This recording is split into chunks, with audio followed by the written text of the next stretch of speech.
Destiny, you would vote for Joe Biden's urn with his ashes inside rather than Donald Trump. Listen, if they wheel that dude out and he's got an IV drip in him, I'm still voting for him over Donald Trump. Hey fam, welcome back to One and Done. Now, Piers is blowing up at the moment, and this panel format seems to be working wonders for him. In today's video, they're going to be debating Joe Biden's performance, or lack thereof. Now, you're going to see some smug conservatives in Michael Knowles and Tommy Lahren, and you're going to see some backpedaling and pure copium from Destiny and Francesca. Now, before we jump into the video, don't forget to hit that like, smash the subscribe button, ring the notification bell, and let's roll that tape. Well, Dr. Jill's appearance on the cover of the new Vogue magazine is unfortunately timed to say the very least.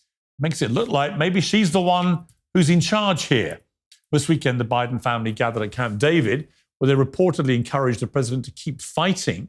This comes after footage emerged of the First Lady leading a seemingly stricken president off stage after debate, a scene that was grimly reminiscent of a nursing home. President Biden shouldn't be listening to his advisors or his son or his wife. The stakes are far too high, but he should now listen to himself. If I were to run, I think they're going to judge me on my vitality.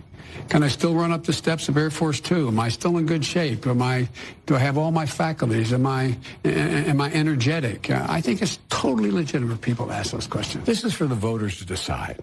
Take a look. Look at me, see if I have the energy, see if I know what I'm talking about, and make their judgment. I think it's a legitimate thing to be concerned about anyone's age, including mine. I think it's totally legitimate. But I think the best way to make the judgment is to watch me. Yeah, well, we did. The world watched, and the judgment was clear. In a 90-minute live debate in front of 100 million people around the world, there was nowhere for Joe Biden to hide anymore. The few Democrats still defending him are guilty of the same blinkered cultism they accuse MAGA Republicans of peddling about Trump. And the only voters who truly want Biden to remain the candidate in November's election are the ones who are voting for Donald Trump. Well, it's clear to see that Jill Biden is running the show. Not only Jill, but also Hunter Biden. Apparently, these two are in his ear. Now, for obvious reasons, Jill just wants the power, the prestige of being the First Lady. And Hunter, he wants to be pardoned. He's got some criminal cases coming up. He's been convicted already for those gun charges, and then he's got tax evasion stuff coming up. And those ones could be a little more serious. So these two are holding on for dear life. But the other thing I noticed, did you notice how bad Joe Biden's decline was from 2019 to 2022 to 2024? Now, the thing that really interests me about this video is finding out what these lefties, like Destiny and Francesca, thought of Biden's performance. Now, the coping and the backpedaling is off the chain. Destiny, let me start with you. Are you going to stare down the barrel of that camera and construct any convincing argument that Joe Biden should now remain as the Democrat nominee for this election? I think the difficult reality is your incumbent advantage is strong, and at this point, it's too late to replace him. So you're kind of stuck with him at this point. It's not too late, though. There is a mechanism. They can do it. They can ratify it at the convention. It's not too late. And we're going to come to Tommy in a moment, who's been saying for ages is more likely to be Gavin Newsom. I think she was right all along. And actually, I said similar things myself. It's not too late. The question is, are the Democrats, after that absolute horror story of a debate, seriously going to let this guy be the one who allows Trump to get back to the White House? That's the calculation, surely. I mean, your strongest arguments are Biden's ran against Trump before and won, and Biden's your incumbent. You can say that it's not too late to replace him, that somebody like Gavin Newsom can run for president and he can do just as good as Biden would. But I mean, people said the same thing, that DeSantis would represent a strong challenge to Trump, and he got absolutely obliterated. It's easy to look at a candidate that hasn't gone through the ringer, that hasn't been tested in a national level election. But who knows if Newsom comes out, there could be one or two little scandals lurking behind the curtains that now we see that gets infinite airtime over the next few months. The reality is that Biden is probably the best shot the Democrats have right now to win. But do you genuinely believe he should therefore continue and be the nominee? I think that the Democrats should run the best candidate that they can to defeat Donald Trump. You keep distancing yourself from this, Destiny. Come on. Put your head over the parapet. What do you think? Well, I think that Joe Biden is the best candidate right now, given that he's already beaten Donald Trump in one election. I think that Joe Biden is the best candidate right now to run against Donald Trump. You think that beating Donald Trump is really important? Hang on. Sorry, I don't want to be unfair to you, Destiny, but of all the Democrats in America, how many are there? I mean, tens of millions, right? Of all of them, you think Joe Biden right now, after that debate, is the best candidate the party can produce? Seriously? I'm sure there are better candidates, but it's not about who the best candidate is. It's about who you know the best candidate is. I'm sure that you could flip a coin and find somebody that might end up performing better. But again, look at how many people have these huge reputations. Look at Cuomo and how he was destroyed after a couple scandals. Like, you have no idea if you take a candidate who looks strong. And I admit, Newsom looks strong. He's amazing on-stage presentation and everything. But who knows if you throw him up that there are just one or two accusations or one or two scandals or one or two things that the American public doesn't know about that now dominates the news cycle for the next few months. And even though he was a strong candidate on paper, like DeSantis, he disappears. Oh, the coping is unbelievable. Destiny is backpedaling. I love how Piers Morgan called him out and said, hey, no. Come on. He can't bring himself to own up to the fact that Biden's not capable. He's incompetent and he's literally lost his marbles. And this is very much unlike Destiny. He's normally like a bull at a gate, especially when it comes to criticizing Trump over Biden. Now, I'm sure Tommy Lahren is lapping this up. Tommy Lahren, you've been waiting patiently, actually for several years, to say what I think you're about to say, which is that, of course, they should get rid of Biden and try and parachute in somebody like Newsom. I mean, do you feel a bit vindicated by what's been going on?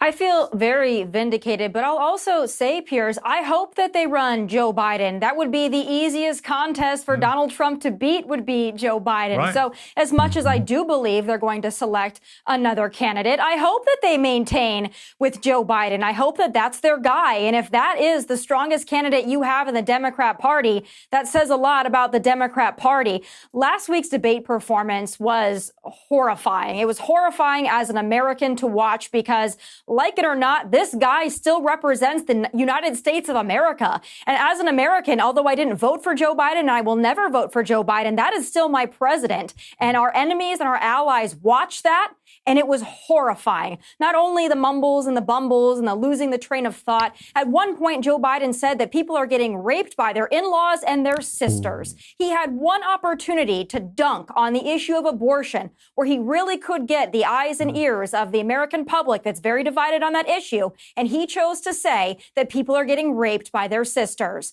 Now, I got to admit, Biden really stuffed up there. He shouldn't have brought the border issue up at all, but then this bizarre statement about in-laws and brothers and sisters and parents. What a nut job. And Trump was on his best behavior because he could have absolutely unleashed on Biden's butt then. So that was a horrible performance. I think they've got to go with somebody else. And what I think is so interesting here is that of all the names being floated, I'm not hearing Vice President Kamala Harris on the tip of the tongue of any leading Democrat. I'm hearing Gavin Newsom. I'm hearing Gretchen Whitmer. I'm hearing a couple of other names being floated, but nobody's really saying Vice President Kamala Harris. And that's got to sting. We have a little clip, which is a mashup. There's a much longer version of about 4 minutes of her repeating the same line. This is a little bit of it. Watch this. What could be, unburdened by what had been. What can be, unburdened by what has been. What can be, unburdened by what has been. What can be, unburdened by what has been. What can be, unburdened by what has been. What we can see, what we believe can be, unburdened by what has been. What can be, unburdened by what has been. I can imagine what can be and be unburdened by what has been, you know? Tommy, you posted that on X. Wow. I mean, this goes on for 4 minutes. It's about all she ever says. And there's an irony because the one thing she would be is burdened by what has gone on before. Because if there's anyone in America or Democrat Party more unpopular than Joe Biden, it is Kamala Harris. Yeah, Piers, and that's why they keep jacking up Joe to get him through each and every single day, is because the thought of Kamala Harris terrifies them even more than Dementia Joe. She also says things about the passage of time and how it passes. I mean, she has no excuse. She doesn't have cognitive decline or dementia to fall back on. She is just that bad. So I think that's why they've been maintaining Joe for so long. It's because of Kamala. But boy, they're going to have to face that reality sooner than later. Now, the only thing worse than her speak and her talking is her acting. Have you seen her ad? Now, next in the firing line is our friend Francesca, my favorite lefty. Now, she calls Trump out on his lies, and she tries to combat his lies, which are embellishments of the truth, with even bigger lies. But thankfully, Piers is going to call her out on it. Francesca, look, we've talked about this before, but there must be a painful moment right now for a lot of people who are Democrats, right? Where your guy is just clearly has now been exposed as, I would argue, as somebody who's not got a horse in the race, I'm British, I just think has exposed himself as unfit for the highest office in the land. But what do? There are 5 months left of the election. You either allow him to limp on, and I believe if that's the case, get crushed by Trump, or you try and parachute somebody else in, which carries with it, as Destiny was saying, its own risks.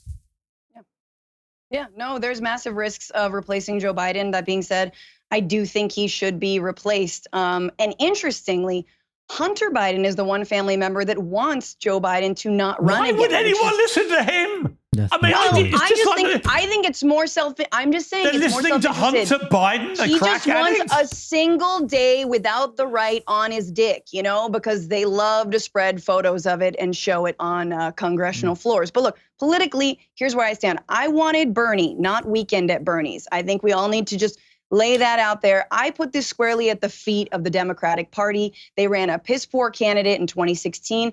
They ran in 2020, and yes, they did win. There was a trifecta. There was a COVID-19 pandemic going on at the time, and Obama made that call, and everybody fell in line. But is Joe Biden the best candidate this time around? Absolutely not. And I think it is depressing and enraging to millions of Americans who the only person they hate more than Joe Biden and Kamala Harris maybe is Donald Trump, right? Is the fact that you have everything going against Donald Trump, not just the fact that he will pass a national abortion ban, the fact that he wants to implement Project 2025 and abolish the Department of Education. Here's the problem.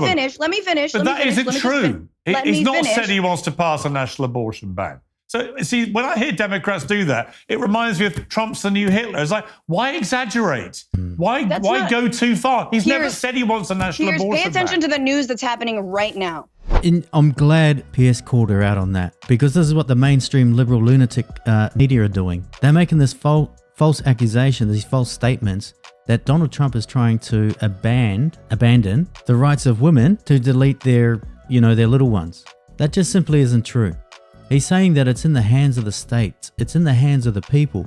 People are voting on it, and various states have various laws that people have voted on. And the funny thing is, they would call him a dictator, but he's put it in the hands of voters. But this is what they have to run on. Can you believe this?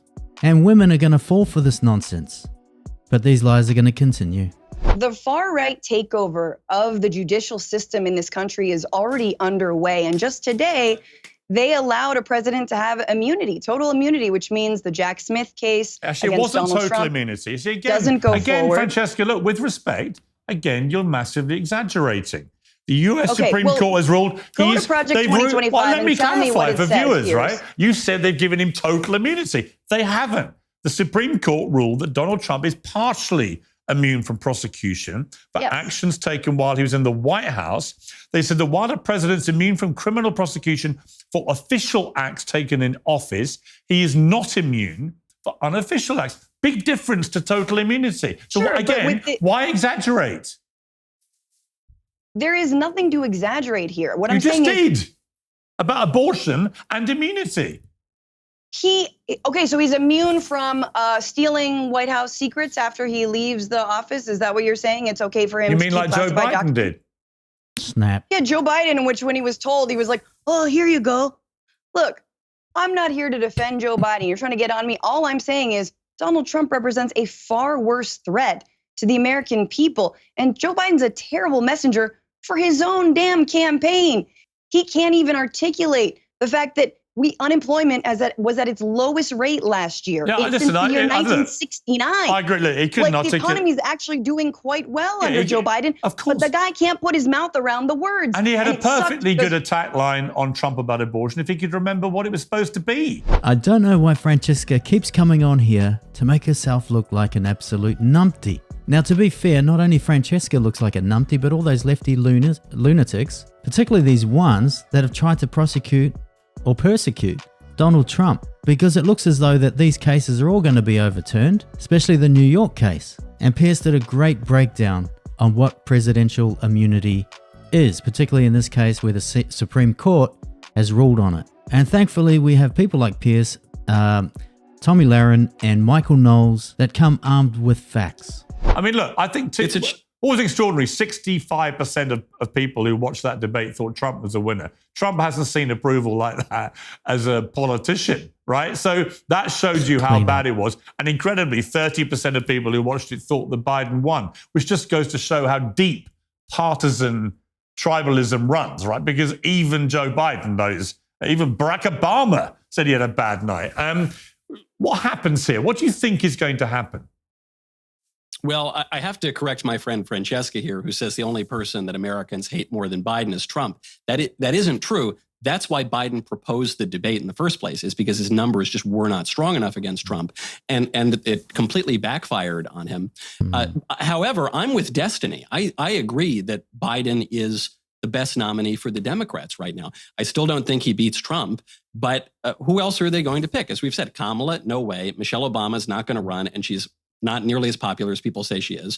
Gavin Newsom, I don't think that Patrick Bateman plays in Peoria, okay? I don't think Gavin Newsom wins Michigan. I don't think he wins Pennsylvania. Who? Mayor Pete? Who are we going to get? Are we going to dig up Al Gore? Is he going to run?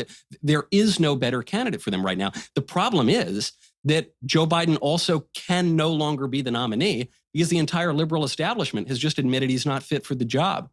The biggest problem right now for Biden is he has admitted it. You know, we heard in 2020 that his obvious slips and gaffes and memory lapses were just the recurrence of a childhood stutter that had disappeared for the first 47 years of his political career. But there it came roaring back in 2019. And now even Biden is admitting, he says, I don't talk as well as I used to. I don't debate as well as I used to. But doggone it, the one thing I can do is tell the truth, which rings hollow when even CNN had to go on a 3-minute diatribe, a litany of all the lies that he told during that Thursday debate. And not to forget that Joe Biden dropped out of the 1988 presidential race because of dishonesty. So the question now is, if Destiny and I are correct, and he just is the nominee, then how does the New York Times, how does Politico, how does Washington Post, how does the entire liberal establishment campaign for this guy after admitting he's not fit to be president? When you and Destiny basically agree, that's when you know how bad this situation is, right? Yeah, beautifully laid out there by Michael Knowles. It's an absolute joke that Biden tells the truth. He's the biggest liar in political history.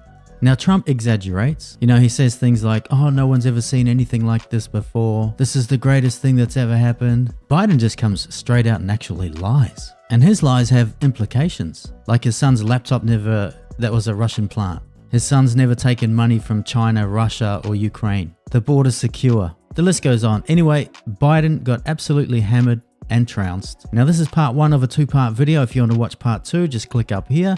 Otherwise, thanks for watching. Don't forget to hit the like, smash the subscribe, ring the notification bell, and I'll catch you in the next video.